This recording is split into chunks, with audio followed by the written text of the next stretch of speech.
रायगडच्या हरिहरेश्वरमध्ये पर्यटकांची रीघ लागली आहे। देवदर्शनासाठी पर्यटकांची ही रीघ लागली आहे। रायगडमधील हरिहरेश्वर हा समुद्रकिनारा दक्षिण काशी म्हणून प्रसिद्ध आहे। वर्षभर भाविक या ठिकाणी येतात, मात्र सरत्या वर्षाला निरोप देत असताना देवदर्शनासाठी देखील मोठ्या प्रमाणात पर्यटक हे हरिहरेश्वरमध्ये दाखल झालेत।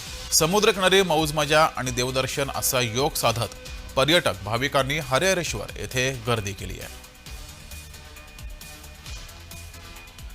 तर हरिहरेश्वर या ठिकाणी मोठ्या प्रमाणात पर्यटकांनी गर्दी केली आहे।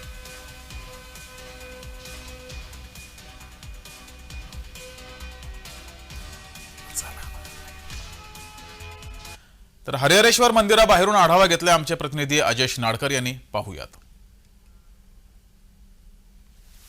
स्वागतासाठी समुद्र किनारे आणि देवदर्शनाची ठिकाणं हाऊसफुल झालेली आहेत। सध्या मी रायगड जिल्ह्यातील दक्षिण काशी म्हणून ओळख असणाऱ्या हरिहरेश्वर या मंदिराच्या पटांगणात आहे। आपण दृश्यांच्या माध्यमातून पाहू शकता, मोठी गर्दी जी आहे ती भाविकांनी या देवाच्या दर्शनासाठी या ठिकाणी केलेली आहे। सातत्याने गेल्या 4 दिवसापासून अशाच पद्धतीची गर्दी जी आहे त्या हरिहरेश्वरच्या मंदिरात पाहायला मिळत आहे। पांडवकालीन हा मंदिराचा इतिहास आहे। पेशवांचा कुलदैवत म्हणून या मंदिराची ओळख आहे आणि या ठिकाणी आल्यानंतर भाविकांच्या सर्व मनोकामना पूर्ण होतात। म्हणूनच नववर्षाच्या सुरुवातीला या ठिकाणी दर्शनासाठी मोठी गर्दी पर्यटकांकडून काढण्यात आलेली आहे। अजय नाडकर, जय महाराष्ट्र न्यूज, रायगड। एक व्यावसायिक म्हणून गेली 10 ते 15 दिवस खूप संतुष्ट आहे, कारण पर्यटक एवढे येत आहेत की या ठिकाणी राहायला सुद्धा लोकांना फुल फ्लो आहे आणि जेवढे ह्या ठिकाणी व्यवसाय आहेत ते खूप समाधानी आहेत।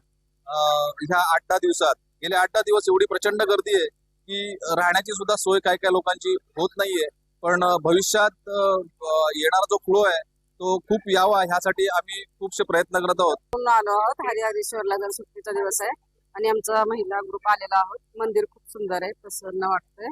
गर्दी असली तरी शिस्त छान आहे आणि त्या डोंगराच्या मध्ये मंदिर आहे ते बघून छान प्रसन्न वाटलं। सातारहून आलो आणि व्यवस्थापन आणि मंदिर खूप सुंदर आहे। खूप छान अनुभव आहे, विलक्षण। आम्ही आमच्या सर्व कुटुंबियांसमवेत नवीन वर्षाचं स्वागत करण्यासाठी हरिहरेश्वरच्या मंदिराच्या पायाकडे आलो आहे। सगळ्यांना देवाने चांगला आशीर्वाद द्यावा हीच इच्छा आणि सगळ्यांचं छान व्हावं हीच इच्छा आहे आणि खूप विलक्षण अनुभव आहे। पुण्यातून आलेलो आहे आणि प्रथमच या मंदिराला मी भेट देत आहे आणि नवीन वर्षाच्या स्वागतासाठी मी या मंदिरामध्ये व्हिजिट करत आहोत आणि माझ्या संपूर्ण कुटुंबासहित मी आलेलो आहे। त्याच्यानंतर ह्या मंदिराची महिमा मी ऐकलेली आहे, याला दक्षिण काशी सुद्धा असे म्हणतात। तर या मंदिरात आता मी कोकणात दर्शन घेण्यासाठी ह्या निमित्ताने हरिहरेश्वरला सुद्धा दर्शन देत आहे। हर हर महादेव।